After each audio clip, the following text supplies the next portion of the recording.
मानाव गेदेर हाग्रामा महिलारि सासे संग्रामि नेता नोंथाङा 100 बोसोर सिब जाना थाबाबो जोंहा बुंनो गोनां गैया नाथाय बर' जातिनि भबिष्यतखौ माटि पट्टा लागे ना एसटि लागे होननानै जुदि नोंथाङा दाम दर खालामनो नागिरब्ला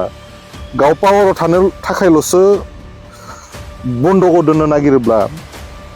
बर' रायजो राजा बुंनो गोनां बाध्य जागोन जे आसोल बेपारिया जाति फानना जाग्राया मानाव गेदेर हाग्रामा महिलारि आरो बिथांजों थाफानाय बै गाबफ्लानाय आदा बिक्रम दैमारि बिथाङाबो सासे गुनि गियानि मानसि गावनि हारिनि अस्तित्वखौ फाननानै जुदि बिथाङा सानफ्रोमबो पावाराव थाबाय थानो नागिरोब्ला थारैनो बे मुंख्लंफोरनि आत्माया सान्ति मोननाय नङा दां बेखौ मोनसे जादों आरो जायफोरा गोथाङैनो दङ जायफोरा गोदान जोलै बिथांमोननि जा फिउचार बा जातिनि फिउचार बेखौ बन्दक दोननाय सोरबा मानाव गेदेर हाग्रामा महिलारि सोरबा बिक्रम दैमारि सोरबा कास्तम बसुमतारी मानाव गेदेर बिथांमोननोबो बर' रायजो राजाया होआखैदां होननानै आंहा मोनसे फोथायनाय दं जोंनि खोमायाव मोनसेल' बाथ्रा रिंखांबाय थादो जे एसटि लागे ना माटि पट्टा लागे खोथाया बेखिनियावनो जोब्बाय मानाव गेदेर हाग्रामा महिलारि सासे संग्रामि नेता बयबो बिथांखौ टाइगारजों रुजुयो बिथांमोना मोनसे स्ल'गान होदोंमोन मेक बिटिसि ग्रेट एगेन होननानै नाथाय बिथांमोना जेरैबायदि खामानिफोरखौ मावबाय थादों दिनै लाइमोनफ्रा दुखु मोनदों आरो जायनि थाखाय दिनै लाइमोनफ्रा सोमावसारनो गोनां जादों बोसोरनि आं दाखालिबो बयनिसिमबो गोजोन हामलायनायखौ बावहरदों दा बाथ्राया जाबाय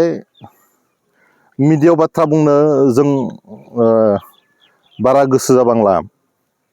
जोंनि खोमायाव मोनसेल' बाथ्रा रिंखांबाय थादो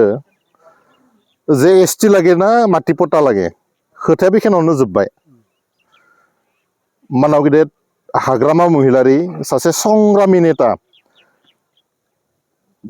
बयबो बिथांखौ टाइगारजों रुजुयो बिथांमोना मोनसे स्ल'गान होदोंमोन मेक बिटिसि ग्रेट एगेन होननानै नाथाय बिथांमोना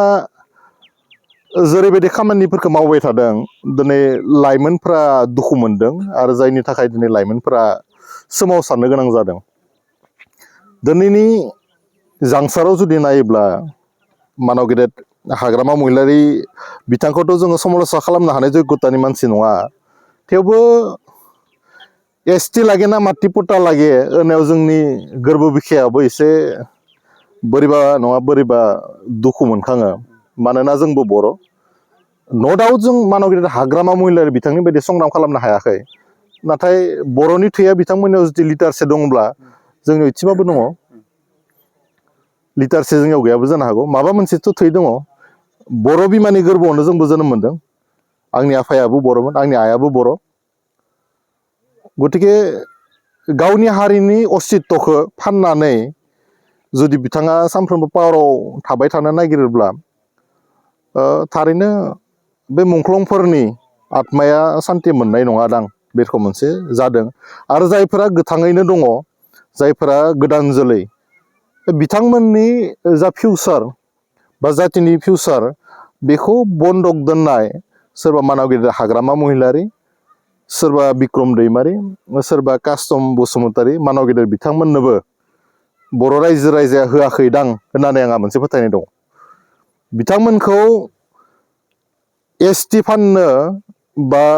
हानि पट्टा गुबुनारिफोरनो होनो थाखाय बर' रायजो राजाफ्रा संग्रामि बर' रायजो राजाफ्रा जाय थै गोलोमदै मोदोम बावसोमनानै बिटिसि एकर्ड खालामबोदों बिएससि खालामबोदों बिटिआर खालामबोदों बिथांमोना पारमिसन होआखैदां होननानै जोंहा फोथायनाय दङ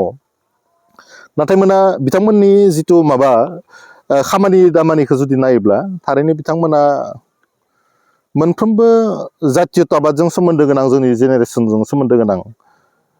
जातिनि अस्तित्वखौ बेबायदिनो साननैसोनि जि पावार लबि बिनि थाखाय फानगोन नामा होननानै गोसोआव समखिखांनाय फैदों आरो बिनि मोनसे ग्रेट एग्जाम्पलानो दिनै माखासे लेन्ड एडभाइजरि बर्डफोराव बिथांमोना जेरैबायदि गुबुनारिखौ चेयारमेन होदों